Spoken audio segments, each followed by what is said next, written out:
गरुड़ जी कहते हैं, हे प्रभु, यम मार्ग की यात्रा पूरी करके यम के भवन में जाकर पापी किस प्रकार की यातना को भोगता है, वह मुझे बतलाइए। श्री विष्णु भगवान बोले, हे गरुड़, मैं नरक यातना को शुरू से अंत तक कहूँगा। मेरे द्वारा नरक का वर्णन किए जाने पर उसे सुनने से ही तुम कांप उठोगे।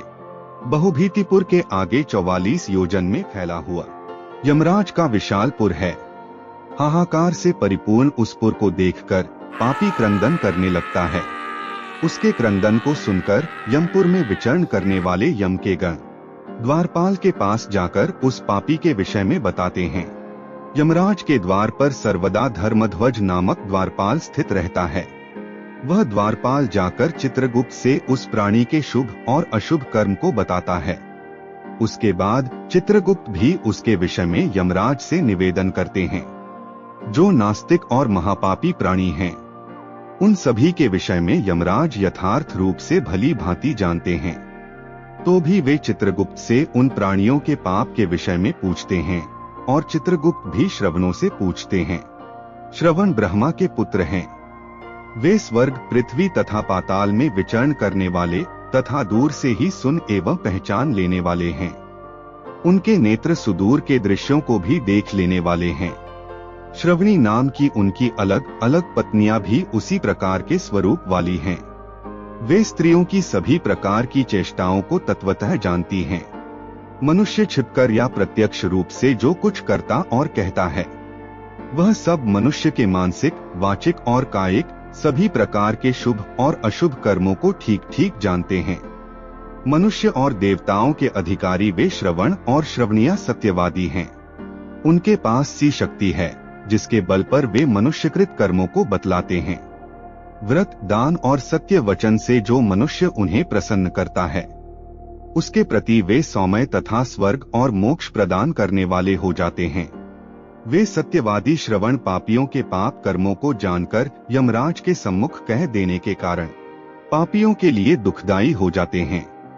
सूर्य, चंद्रमा, वायु, अग्नि, आकाश, भूमि, जल, हृदय, यम, दिन रात, दोनों संध्याएं और धर्म, ये सभी मनुष्य के वृत्तांत को जानते हैं। यमराज, चित्रगुप्त, श्रवण और सूर्य मनुष्य के शरीर में स्थित सभी पाप और पुण्यों को पूर्णतया देखते हैं। इस प्रकार पापियों के पाप के विषय में सुनिश्चित जानकारी प्राप्त करके यम उन्हें बुलाकर अपना अत्यंत भयंकर रूप दिखाते हैं। वे पापी यम के से भयंकर रूप को देखते हैं, जो हाथ में दंड लिए हुए बहुत बड़ी काया वाले भैंसे के ऊपर संस्थित, प्रलयकालीन मेघ के समान आवाज वाले, काजल के पर्वत के समान बिजली की प्रभाव वाले, आयुधों के कारण भयंकर 32 भुजाओं वाले, 3 योजन के लंबे चौड़े विस्तार वाले, बावली के समान गोल नेत्र वाले, बड़ी बड़ी दाढ़ों के कारण भयंकर मुख वाले, लाल लाल आँखों वाले और लंबी नाक वाले हैं। मृत्यु और ज्वर से संयुक्त होने के कारण चित्रगुप्त भी भयावह हैं। यम के समान भयानक सभी दूत उनके समीप पापियों को डराने के लिए गरजते रहते हैं। उन चित्रगुप्त को देखकर भयभीत होकर पापी हाहाकार करने लगता है। दान न करने वाला वह पापात्मा कांपता है और बार बार विलाप करता है। तब चित्रगुप्त यम की आज्ञा से क्रंदन करते हुए और उनके पाप कर्मों के विषय में सोचते हुए उन सभी प्राणियों से कहते हैं, अरे पापियों, दुराचारियों, अहंकार से दूषितों, तुम सभी ने क्यों पाप कमाया है? काम से, क्रोध से तथा पापियों की संगति से जो पाप तुमने किया है वह दुख देने वाला है। फिर हे मूर्ख, तुमने वह पाप कर्म क्यों किया? पूर्व जन्म में तुम लोगों ने जिस प्रकार अत्यंत हर्षपूर्वक पाप कर्मों को किया है, उसी प्रकार यातना भी भोगनी चाहिए। इस समय यातना भोगने से क्यों पराडमुख हो रहे हो? तुम लोगों ने जो पाप किए हैं वे पाप ही तुम्हारे दुख के कारण हैं। इसमें हम लोग का कोई कारण नहीं है। मूर्ख हो या पंडित, दरिद्र हो या धनवान और सबल हो या निर्बल, यमराज सभी से समान व्यवहार करते हैं। चित्रगुप्त के इस प्रकार के वचनों को सुनकर वे पापी अपने कर्मों के विषय में सोचते हुए निश्चेष्ट होकर चुपचाप बैठ जाते हैं। यमराज भी चोर की भांति निश्चल बैठे हुए उन पापियों को देखकर उनके पापों का मार्जन करने के लिए यथोचित दंड देने की आज्ञा करते हैं। इसके बाद वे निर्दयी दूत उन्हें पीटते हुए कहते हैं, हे पापी, महान घोर और अत्यंत भयानक नरकों में चलो। यम के आज्ञाकारी प्रचंड और चंडक नाम वाले दूत एक पाश से उन्हें बांधकर नरक की ओर ले जाते हैं। वहां जलती हुई अग्नि के समान प्रभा वाला एक विशाल वृक्ष है, जो 5 योजन में फैला हुआ है तथा 1 योजन ऊंचा है। उस वृक्ष में नीचे मुख करके उसे सांकलों से बांधकर वे दूत पीटते हैं। वहां जलते हुए वे रोते हैं, पर वहां उनका कोई रक्षक नहीं होता। उसी शालमली वृक्ष में भूख और प्यास से पीड़ित तथा यमदूतों द्वारा पीटे जाते हुए अनेक पापी लटकते रहते हैं।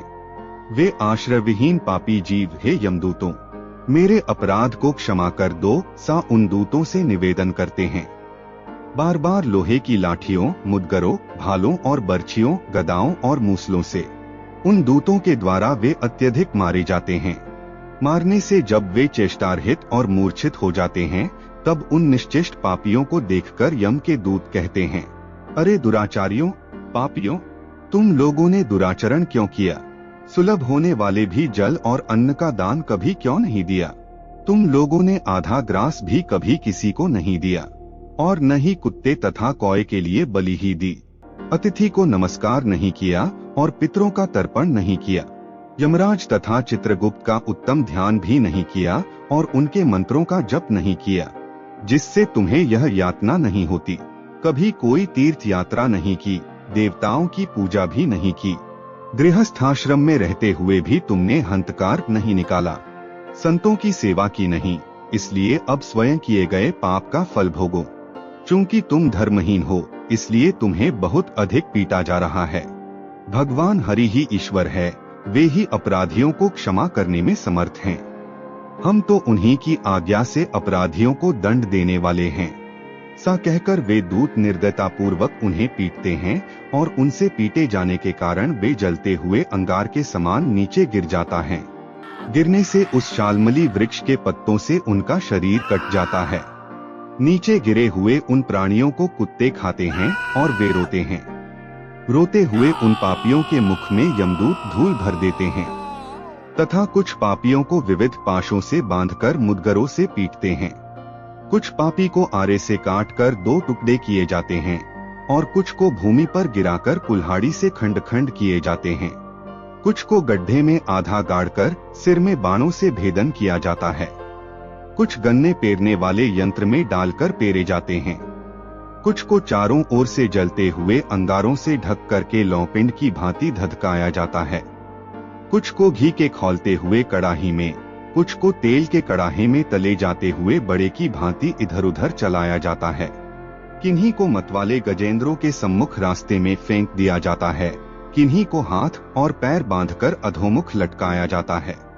किन्हीं को कुएं में फेंका जाता है, किन्हीं को पर्वतों से गिराया जाता है, कुछ को दूसरे कीड़ों से युक्त कुंडों में डुबो दिए जाते हैं। कुछ को पापी वज्र के समान चोंच वाले बड़े बड़े कौओं, गीधों और मांसभोजी पक्षियों द्वारा नोचे जाते हैं।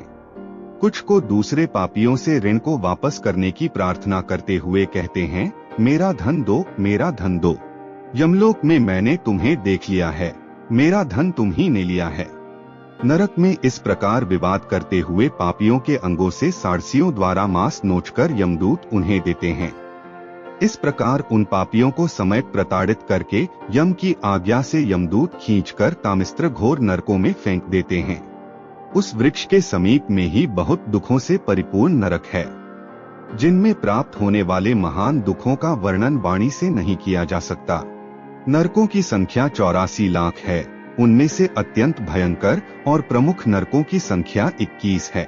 तामिस्त्र, लोहशंकुक, महारौरव, शालमली, रौरव, कुडमल, कालसूत्रक, पूतिमृत्तिक, संघात, लोहितोद, सविश, संप्रतापन, महानिरय, काकोल, संजीवन, महापथ, अवीची, अंधतामिस्त्र, कुंभीपाक, संप्रतापन तथा तपन, ये 21 नरक हैं। अनेक प्रकार के पापों का फल इनमें प्राप्त होता है और ये यम के दूतों से अधिष्ठित हैं। इन नरकों में गिरे हुए मूर्ख, पापी, अधर्मी जीव कल्पपर्यंत नरकयातनाओं को भोगते हैं। तामिस्त्र और अंधतामिस्त्र तथा रौरवादी नरकों की जो यातनाएं हैं, उन्हें स्त्री और पुरुष पारस्परिक संग से निर्मित कर भोगते हैं। इस प्रकार कुटुंब का भरण पोषण करने वाला अथवा केवल अपना पेट भरने वाला भी यहाँ कुटुंब और शरीर दोनों को छोड़कर मृत्यु के बाद इस प्रकार का फल भोगता है। मनुष्यलोक के नीचे नरकों की जितनी यातनाएं हैं, उनका भोग भोगते हुए वह पापी शुद्ध होकर पुनः इस मर्त्यलोक में जन्म पाता है। इस प्रकार गरुड़ पुराण के अंतर्गत सारोद्धार में यमयातना निरूपण नामक 3रा अध्याय पूर्ण हुआ। इसी तरह अगला भाग देखने के लिए चैनल को सब्सक्राइब कर ले और बेल आइकन को दबाकर वीडियो को लाइक कर दें।